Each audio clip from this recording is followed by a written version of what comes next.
This lecture begins our coverage on open economy macroeconomics by looking at the important macro accounts that track both domestic and international transactions and the implications of changes in these accounts for a country's relative wealth. Having understood the importance of exchange rates, as well as how they are determined, we now need to understand the transmission of policies or shocks in an open economy by including the non-trivial role that exchange rates play in this process. To do this, however, we need to understand the linkages that occur throughout an open economy, and the starting point for this is to revisit a country's national income and product accounts, which you should all be familiar with, and then to incorporate that with the balance of payment accounts, which tracks the international transactions of an economy. Ultimately, we want to understand how these macro-level data can be used to both explain the evolution of an economy's overall wealth and to explain how output in the short run is determined in an open economy. A country's national income and product accounts is generated from the theoretical model of a closed economy circular flow. In that model, total spending, that is national income, is equal to total output, that is national product. Total or aggregate spending in a closed economy is given by the gross national expenditures, or GNE, and it comprises of spending by all segments of the economy, that is, spending by households C, by businesses I, and by the government G. GNE is used to purchase the economy's produced goods and services, or total output, that is, the gross domestic product, or GDP. GDP in turn is used to pay incomes for factors employed to produce it, and that is the gross national incomes, or GNI.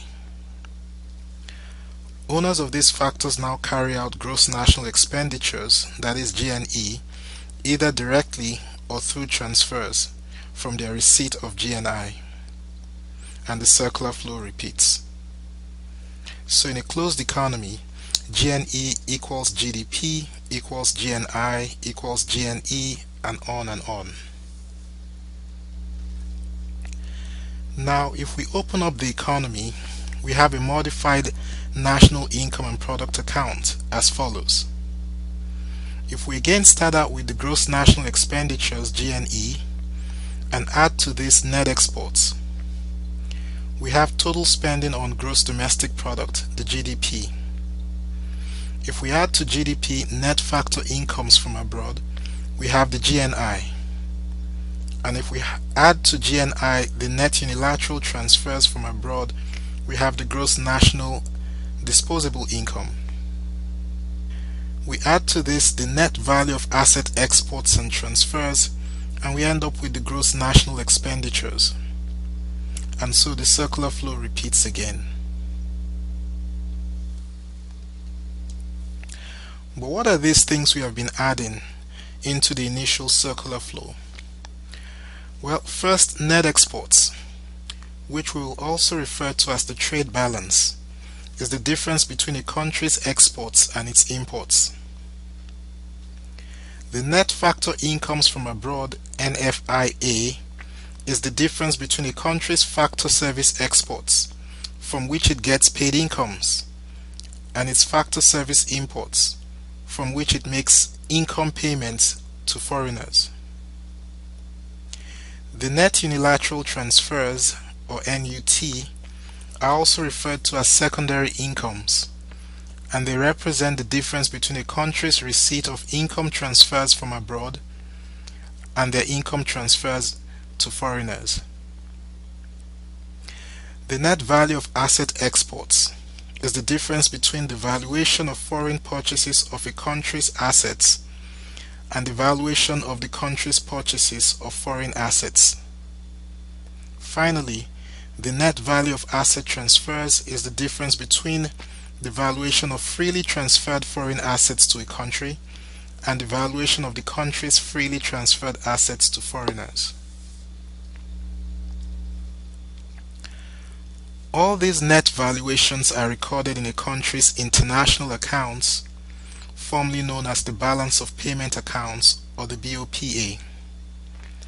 The BOPA is made up of three sub-accounts: the current account, CA, which records the trade balance, the net factor incomes from abroad, and the net unilateral transfers; the financial account, FA, which records the net value of asset exports; and the capital account, KA, which records the net value of asset transfers. Let's look at each of these accounts a bit closely. First, the current account. The current account records the value of flows of goods and services, as well as income and non-income monetary flows in and out of a country. The balance on the current account is arrived at as the sum of three other balances: the balance on goods and services, that is the trade balance; the balance on incomes, or primary incomes to be more specific, that is the net factor incomes from abroad; and the balance on unilateral transfers, or secondary incomes, that is the net unilateral transfers. If the sum of the balance on the current account is positive, the current account is in surplus, but if it is negative, it is said to be in deficit. Next, the financial account. This tracks the record of international transactions in real assets, financial assets, and changes in a country's reserve assets. The balance on the financial account is determined by subtracting the value of foreign asset purchases from the value of foreign purchases of a country's asset. If this balance is positive, the financial account is in surplus, and if negative, it's in deficit. And last of all, the capital account. This is the smallest of all the accounts, and it keeps record of all other asset flows in and out of the country that are typically non-financial and non-produced assets, including asset transfers. The balance on the capital account is found by subtracting the capital transfers made to foreigners from the capital transfers received from foreigners. Again, if the balance is positive, the capital account is in surplus, but if negative, it's in deficit. We now discuss the important identity that gives the BOPA its name. Recall, in an open economy, we start out with gross national expenditures. Then we add the net valuations that result from international transactions, and we end up with gross national expenditures. This means that the net valuations must somehow sum to zero, or that the component parts of the BOPA, which include these net valuations, must sum to zero. Thus, the BOPA is called that to reflect the fact that the international account must balance out. Intuitively, if the current account is in deficit, then the sum of the financial and capital accounts must be in surplus of the same magnitude in order to balance out.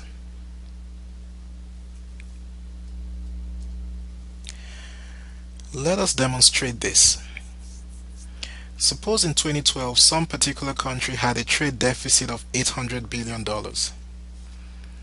If it had $80 billion in unilateral transfers from abroad and had paid out $280 billion as transfers to foreign countries, if over the same year it had $125 billion in net factor incomes from abroad, and the change in the value of its net asset transfers was zero,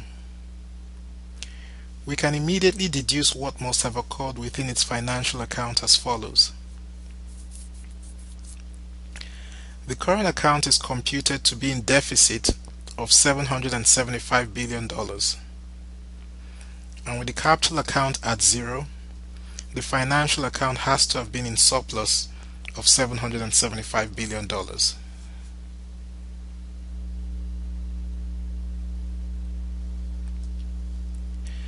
To To see why the previous illustration makes sense, let us look at some analytics in the model that sets up the BOPA. In the modified national income account, we have that the GNDI plus the financial account and the capital account equal the gross national expenditures GNE. The GNDI is the total value of national income available for spending in an open economy. We can therefore replace it with the familiar variable for national income, Y. Given the BOPA identity, we can also substitute the current account for the financial and capital accounts. Therefore, we can state that national income Y minus the current account will equal the gross national expenditures, which we know represents the sum of spending by households C, businesses I, and the government G. Rearranging this, we have that the current account is equal to national income Y minus the sum of C, I, and G.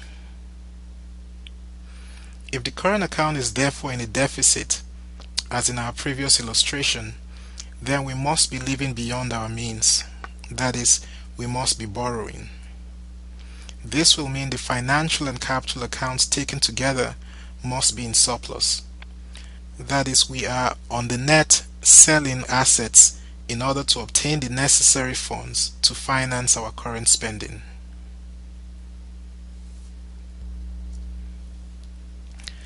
Let us look at a couple more interesting results that come out of the modified NIPA. Again, if we start out with the current account as equal to the difference between national income and gross national expenditures, we can algebraically manipulate this to arrive at an expression for national saving S as being equal to the sum of investment spending and the current account.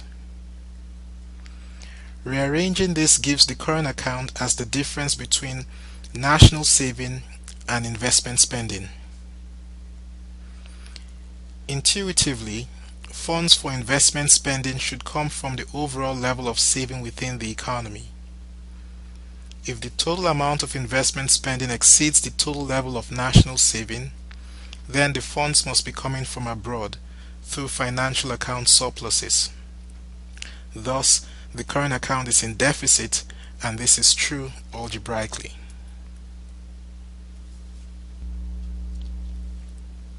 Another interesting relationship that's borne out by the modified NIPA is that of the so-called twin deficits relationship. If we again start out with the current account as the difference between national income and gross national expenditures, rearranging this and with some algebraic manipulation to include taxes into this setting, we end up with an expression for the level of private saving, S sub P, as being equal to the sum of investment spending, the budget deficit, and the current account. We can rearrange this to show that the current account is equal to the difference between the excess of private saving over investment spending and the budget deficit.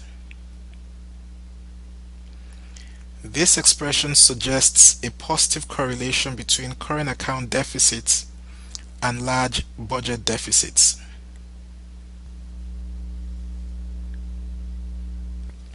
This relationship is depicted in graph form, given the expression we ended up with in the previous slide.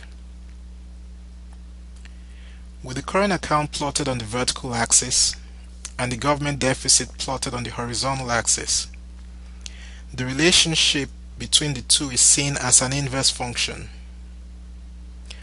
Thus, as the government deficit increases, the current account falls until it becomes negative, and then increasingly negative with much larger budget deficits.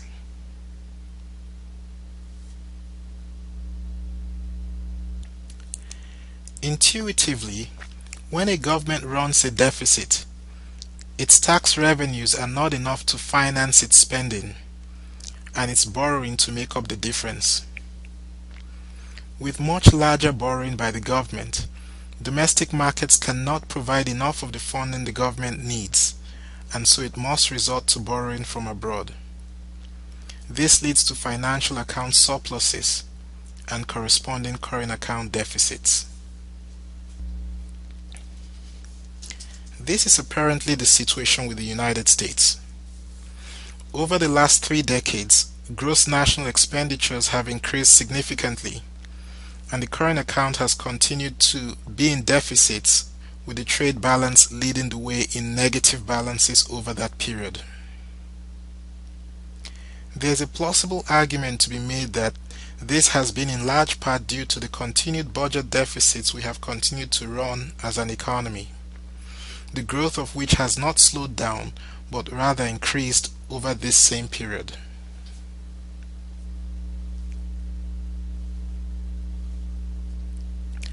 Now, let us take a look at how international transactions get recorded in the BOPA, so that our analytics about the relationship between the various accounts makes clearer sense, especially in why the account must balance and equal zero. First, all international transactions necessarily translate to a double entry as a credit and a debit, as we shall explain shortly. The convention is to record as credits any transaction that leads to an inflow of money into the country. This is given a positive sign. And to record as a debit any transaction that leads to an outflow of money from the country, and this is given a negative sign. As a result, with a correct record of the transaction in this double entry fashion, the BOPA should sum to zero. Let us look at a few piecemeal illustrations to explain this.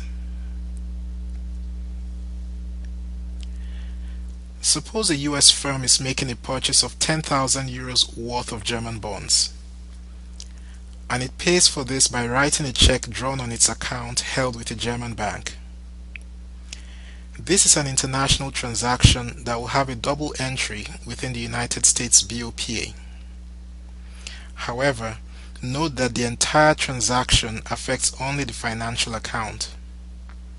That is, there is a receipt of a financial asset, the German bonds, and there is a change in another financial asset, the German bank holdings. A debit of the amount is made within the component for US assets abroad, reflecting the bond purchase, which is a financial outflow. A corresponding credit is made within the component for US assets abroad, reflecting the reduction in ownership claim of a German bank holdings, which is a financial inflow as part of a foreign asset is being liquidated.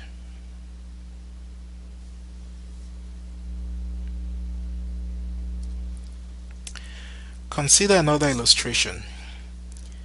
Susan, an American, purchases a vacation package to Jamaica, which she pays $3,000 for using her MasterCard drawn on her US bank.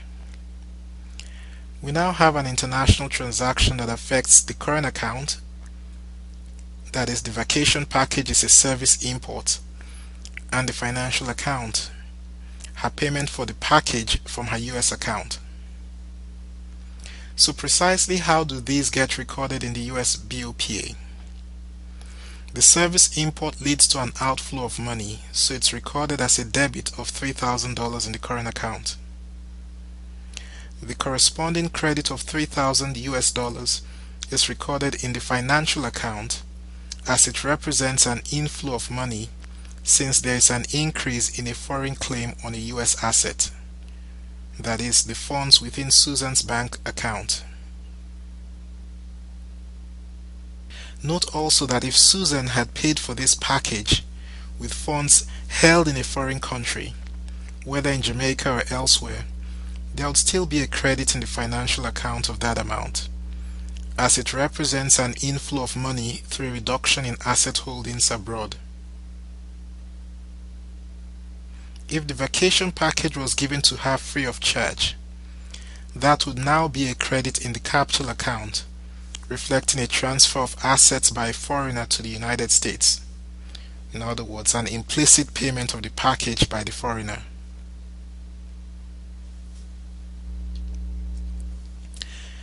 Consider a third illustration.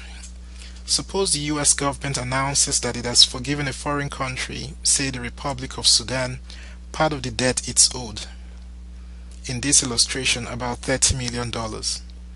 How does this get recorded in the international accounts? First, note that this will affect the capital account and financial account.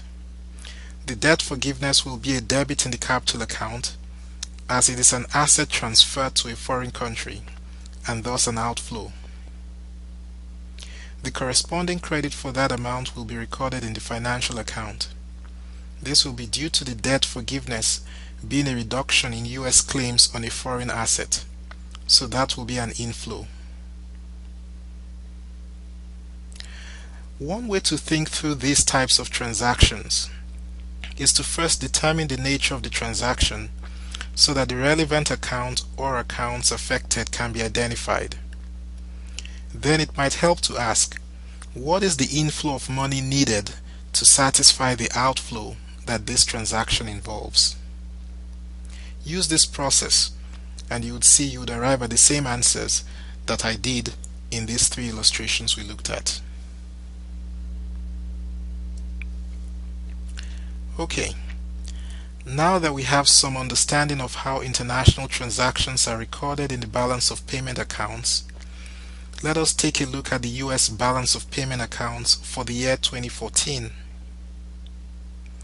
You can find this information, and even for more recent years, on the Bureau of Economic Analysis website for any year and quarter you are interested in. On this slide is the current account, and in bold you can see first the export of goods, services, and income receipts, which are all credit values. It totals about $3.3 trillion. Next is the amount reflecting imports of goods, services, and income payments, which are recorded as debits, and they total about $3.7 trillion. The balance on the current account is given by the difference between these two magnitudes. You can, however, obtain the balance on goods and services, on primary incomes, and on transfers individually by taking their respective differences across the two categories headlined in bold.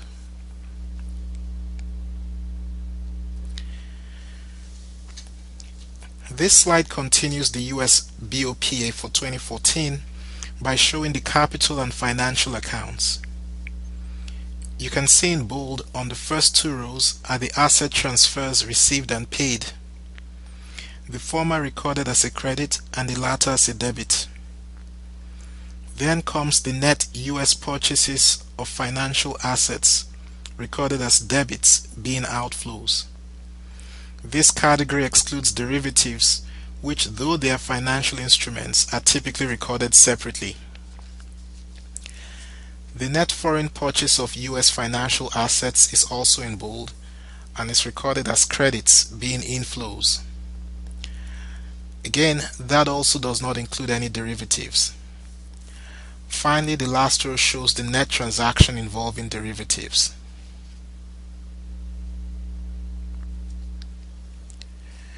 This slide provides the balance on the three major accounts, as well as some of the component balances within the current account. As you can see, the sum of the current account, capital account, and financial account does not sum to zero in practice, which is why officially a row entry called the statistical discrepancy is included, which offsets the balance so that including it in the BOPA, it now sums to zero. Okay, so why the presence of this statistical discrepancy if our theory says the BOPA should sum to zero?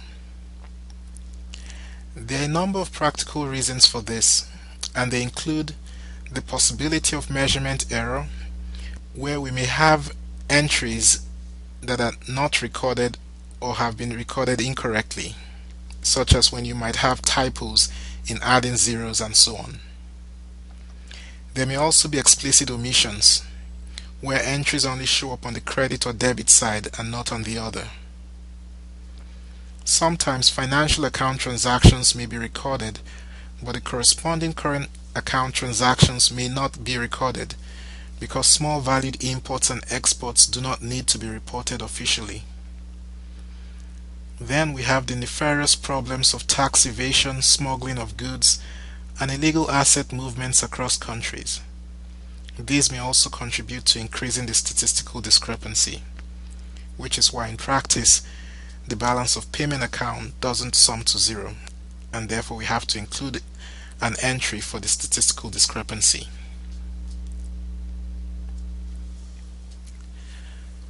One important usefulness of the BOPA is to provide information on flows that ultimately contribute to a nation's stock of wealth, or what is formally known as the net international investment position of a country.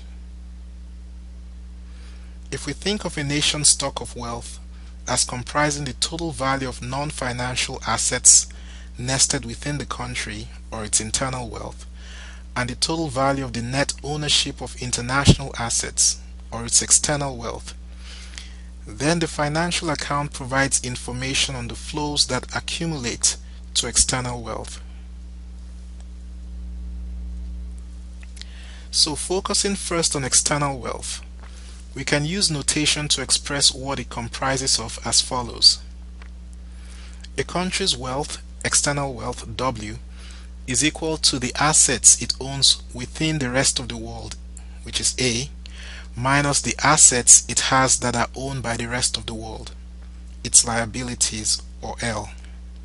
So W is equal to A minus L. The country is therefore a creditor nation if W is greater than 0, or it is a debtor nation if W is less than 0. This latter situation, of course, can be both economically and politically costly for any particular country. A country's external wealth can only change either through financial flows or valuation effects.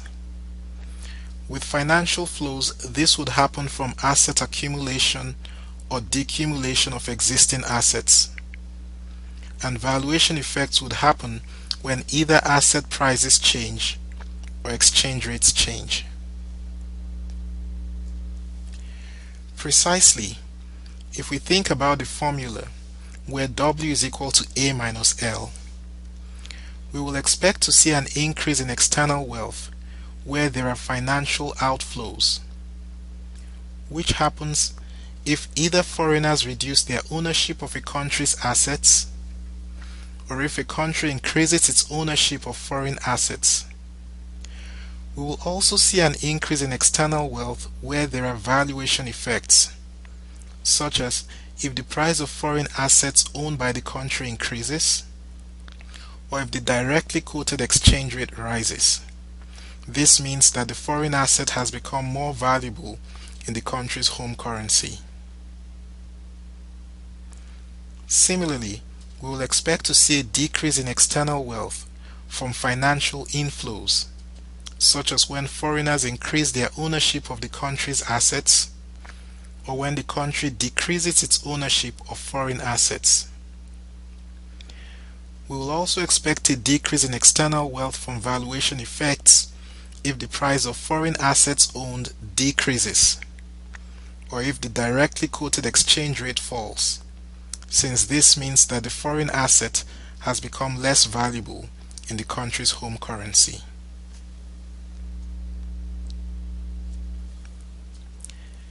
We can now arrive at some interesting insights that suggest how a country can increase its external wealth.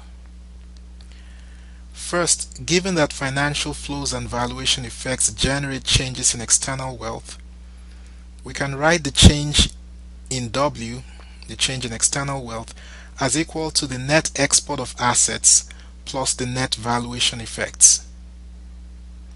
The net export of assets can be replaced with a negative financial account balance, since that reflects inflows that reduce wealth.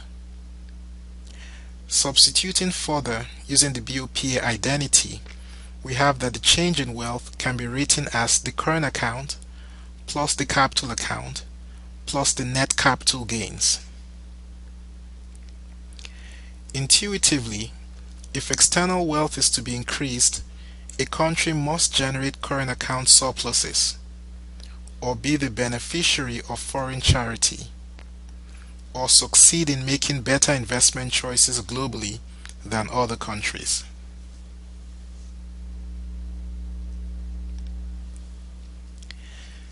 Looking at the US external wealth historical trend from the first quarter of 2008 to the third quarter of 2015 reveals a clear pattern.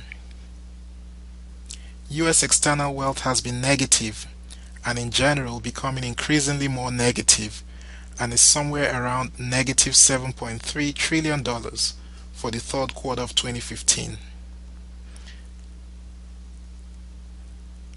As the second chart also shows, it appears that US liabilities have been drifting further and further away from US assets, all the more rapidly since late 2010. Do you think you can provide a plausible explanation for this?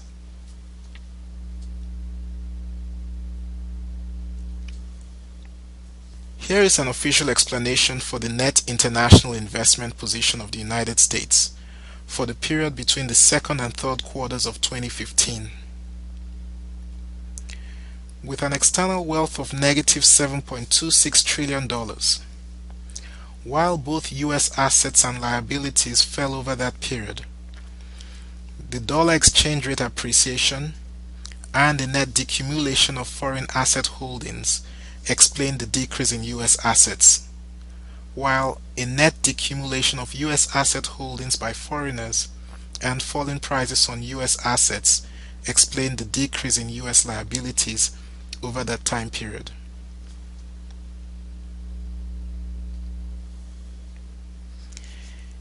It is instructive to notice that the balance of payment account provides us with valuable data from which to make predictions by looking at trends.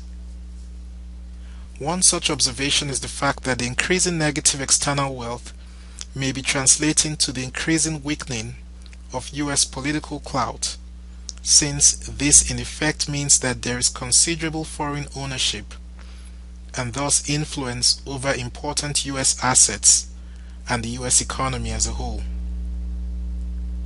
Recently, the Saudi government threatened to call in its US debt in reaction to the US Congress seeking to pass the 9/11 bill. Another observation, however, is at first sight puzzling, and that is that the increasingly negative external wealth should suggest that the balance on primary incomes in the current account should have become negative as well. Yet it has remained positive in the US balance of payment accounts over time. Some explanations have been provided to explain away the puzzle, such as that US investors are riskier than foreign investors, and so the rates of return on investments are higher for foreign investments than on US investments. Another similar explanation is that US investors are perhaps smarter, choosing investments whose values increase over time. However, this should therefore lead to an increase in external wealth, so this explanation is somewhat tenuous. Additional explanations include that even though US assets have lower returns, foreigners are still attracted to the US brand both for debt and equity investments. Finally, there is the argument that there is perhaps dark matter in the balance of payment accounts, that is, some unexplained, undocumented foreign assets that generate incomes such that US external wealth may not actually be as negative as the official data shows.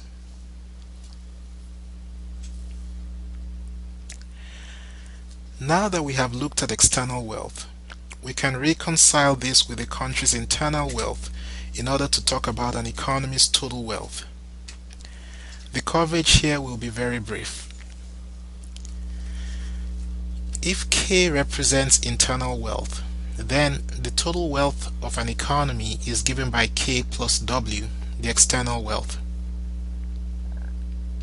The change in total wealth therefore can be decomposed into changes in a country's investment on non-financial assets, which is what we normally call the gross private domestic investment expenditures, or I, plus the changes in the external wealth as described earlier.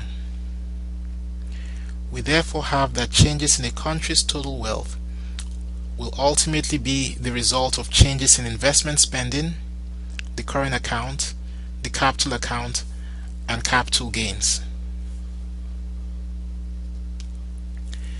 With a slight modification using an identity that comes from the NIPA, we have that changes in total wealth equals the level of national saving plus the capital account plus the capital gains from external wealth.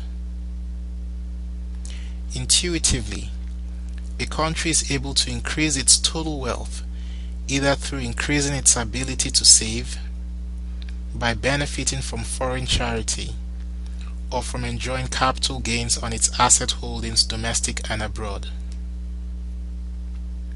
This is instructive for macroeconomic policy that focuses on the long run. If the United States is clearly not going to be on the receiving end of charity, then policies that should encourage long-run increases in total wealth should focus on raising the level of national savings and on making investments in assets in the US and abroad that are viable and increase significantly in value over time. We are now done with this chapter and are ready to move deeper into open economy macroeconomics. But first, let's reinforce our understanding of this chapter by taking the quiz associated with this lecture.